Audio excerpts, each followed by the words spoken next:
25 years. That's how long Abraham waited. One promise, one son, 25 years of nothing changing. He was 75 when God spoke to him. He was 100 when he held his son for the first time. Do the math, and that's not a quick story.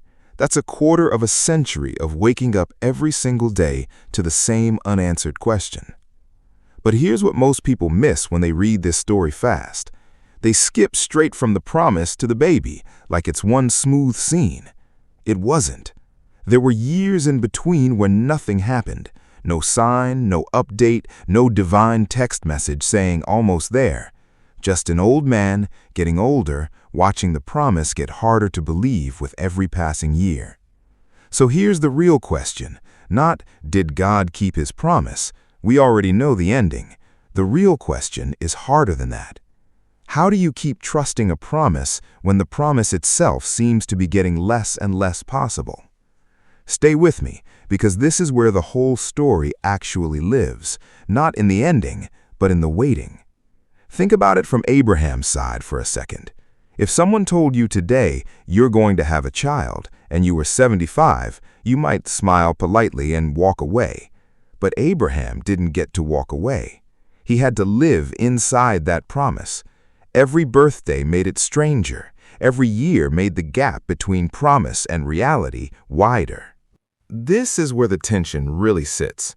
God didn't just ask Abraham to believe something impossible once. He asked him to keep believing it, year after year, while the evidence said otherwise. And that pressure, that quiet, grinding pressure of believing without proof, that's the real subject of this story. So here's the idea I want you to hold on to, because we're going to come back to it more than once. Abram wasn't just waiting for a son. Something else was happening underneath that waiting. God wasn't only working on Isaac's arrival. God was working on Abraham himself. We'll come back to that. Let it sit for now. Let's make this simple, because the story is actually easier to follow than it first appears. A man gets a promise. The promise can't happen naturally. His wife can't have children, and he's already old. Then he waits 25 years before it finally comes true. That's the whole shape of the story. Everything else, the detours, the mistakes, the silence, all of it fits inside that one simple shape. Hold on to that, because it's the frame for everything coming next. Now, let's go back to where this actually starts, because the setting matters more than people realize. This isn't a fairy tale floating in nowhere. Abraham lived in a real place, in a real time. He came from Ur of the Chaldeans, a city in what's now southern Iraq, part of the old Sumerian world, a place with temples, trade routes, and city walls thousands of years before Rome existed. Historians place this somewhere in the Middle Bronze Age, roughly 2100 to 1800 BC. Around him were Sumerians, Amorites, and later Canaanites, established cultures, settled cities, written law. Abraham wasn't a primitive wanderer. He was a man asked to leave a place of order for a promise with no map. That's the world he stepped out of. Now watch what happens when God speaks into it. Genesis 12, verse 1 through 3 records the moment. God tells Abraham to leave his country, his family, his father's household, and go to a land he hasn't even seen yet. Leave country, family, father's house. Promise, great nation, great name, blessing, land, global impact. 5 promises wrapped into one calling. This is where everything changes. Not because Abraham understood it all, he didn't, but because he moved. Abram leaves Haran at age 75, exactly as Genesis 12, verse 4 records. 75. No child, no land yet in hand, just a voice and a decision to go. That's where the clock starts. So let's slow down and actually understand what's happening in this gap, because this is where most people lose the thread. A promise was given. Nothing happened immediately, and in that space, that uncomfortable, undefined space between promise and fulfillment, Abraham had to keep living. That's the core of this whole season of his life. Not drama, not miracles, just the slow, daily weight of waiting. Let's walk through it in order, because the order matters. 10 years pass after the promise. Abraham is now 85, still no son. Sarah, watching her own body and the calendar both work against her, comes up with a solution, a human one. Genesis 16 records it plainly. Sarah gives her servant Hagar to Abraham, hoping to build a family through her instead. It works, in a sense. Ishmael is born. Abraham is 86. But here's what most people miss about this moment. It wasn't rebellion, it wasn't evil, it was impatience wearing the costume of practicality. Sarah wasn't trying to defy God, she was trying to help him along, on a timeline that made sense to her. And that's worth sitting with, because most of us do exactly this. We don't usually abandon our faith, we just try to speed it up. The result wasn't punishment so much as complication. Ishmael's birth didn't cancel the promise, but it did create tension that would echo for the rest of the story, and honestly, for the rest of history. Then comes something stranger than the Hagar episode itself: silence. 13 years passed between Genesis 16 and 17. 13 years with no recorded word from God, no vision, no voice, no update. If you're counting, that's over half of the entire 25-year wait spent in complete quiet. This is where everything changes, even though nothing visibly happens. Because faith isn't tested most in the moment of promise, and it isn't tested most in the moment of fulfillment. It's tested in the 13 silent years in between, where nothing confirms and nothing denies, just stillness. Hold that thought. We'll need it later. Now, rewind slightly, because before the silence, there was a moment that changes how we understand the entire story. In Genesis 15, Abraham is still childless, and he says it plainly to God. Basically, "Where is this son you promised?"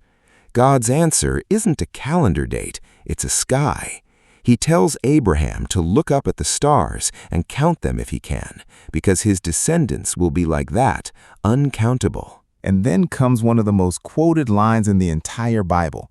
Genesis 15 verse 6 says, "Abraham believed God, and it was counted to him as righteousness." That single verse becomes the foundation stone for an entire theology. Paul builds on it directly in Romans 4 and Galatians 3. James references it too in James 2. 3 separate New Testament books centuries later point back to this one moment of an old, childless man looking at stars and choosing to believe. That's not a small detail. That's the moment Abraham becomes known forever after as the father of faith, not because he had proof, but because he believed before the proof arrived.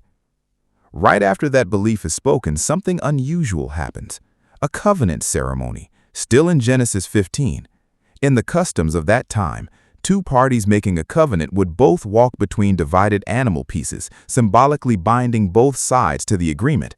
But here, only one party passes through: a smoking fire pot and a blazing torch representing God himself. Abraham doesn't walk through, only God does. That detail isn't decoration. It means God alone takes responsibility for keeping this promise. Not a 50-50 deal, all weight on one side. In that same scene, God tells Abraham something else, something far bigger than his own lifetime.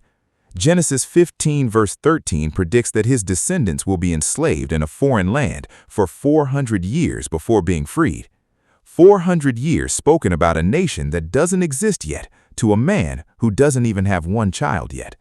That's the scale God is working on, not just Abraham's 25-year wait, but a 400-year future stretching far beyond him. Let's jump forward again. Genesis 17. Abraham is now 99, 24 years after the original promise. God appears again, and this time, he doesn't just renew the promise, he renames the man carrying it. Abram, meaning exalted father, becomes Abraham, father of many nations. Sarai becomes Sarah, a new identity attached to an old man who still has no son to show for any of it. And then comes the sign written permanently into the body: circumcision, given to every male on the 8th day, as a lasting mark of the covenant. Not a suggestion, not a private belief, a physical, permanent sign carried in the flesh. So here's where we land, 24 years in, a renamed man, a sign on his body, a promise still unfulfilled. Everything has changed about Abraham's identity, and nothing has changed about his circumstances. That's not a contradiction. That's the whole point. Remember what we said earlier? Abraham wasn't just waiting for a son. He was being shaped into someone capable of receiving him. The name change, the covenant, even Ishmael's complicated arrival, none of it was wasted time. It was preparation, even when it didn't look like progress. 1 year is left, and it's about to get even harder to believe before it gets impossible to deny. In Genesis 18, 3 visitors arrive at Abraham's tent. One of them tells him plainly, "Within a year, Sarah will have a son." And Sarah, listening from inside the tent, laughs. Not a polite laugh, a disbelieving one. She's 90. Abraham is 99. From where she's standing, this isn't hope. It's a joke her own body has already disproven. But here's where everything changes. The response isn't anger. It's a question. Is anything too hard for the Lord? That single line is really the question the entire story has been building toward. Not will it happen, not when will it happen, just is there a ceiling on what's possible here or isn't there? Stay with me, because right after this scene, we get to see exactly what kind of relationship Abraham actually has with God. Not distant, not formal. Genesis 18 shows Abraham negotiating, actually negotiating over the fate of Sodom.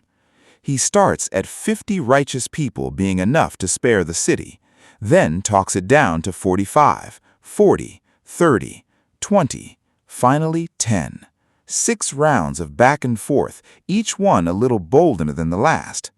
This is what most people miss about faith like Abraham's.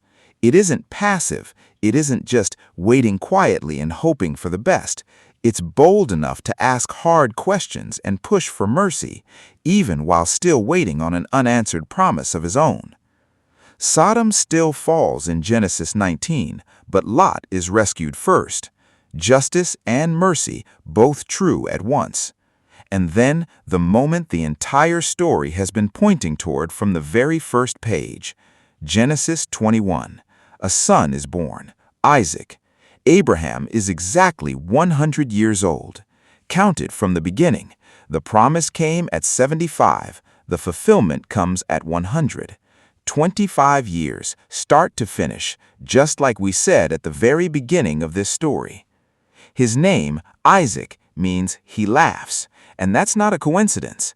The same laughter that once came from doubt, Sarah's laughter in the tent, now comes back as joy. The doubt didn't disappear, it transformed. That's worth sitting with for a second, because that's often how faith actually works. It doesn't erase the doubt, it outlives it. You'd think the story ends here. It doesn't. Genesis 22 brings the hardest moment of Abraham's entire life.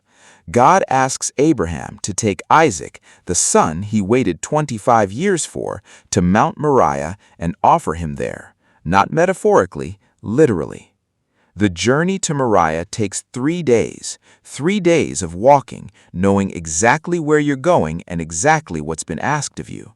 No quick decision made in panic, a long, slow walk toward the hardest moment of his life.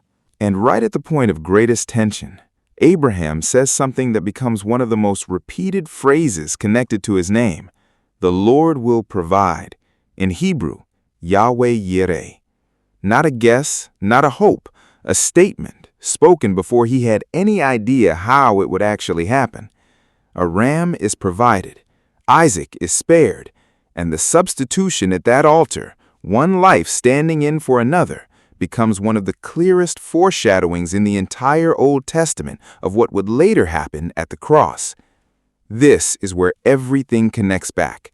The waiting, the silence, the renaming, the laughter, the altar, all of it was leading somewhere far bigger than Abraham's own lifetime. Abraham is mentioned more than 70 times across the New Testament. Paul leans on his story in Romans and Galatians. The book of Hebrews holds him up as the model of faith.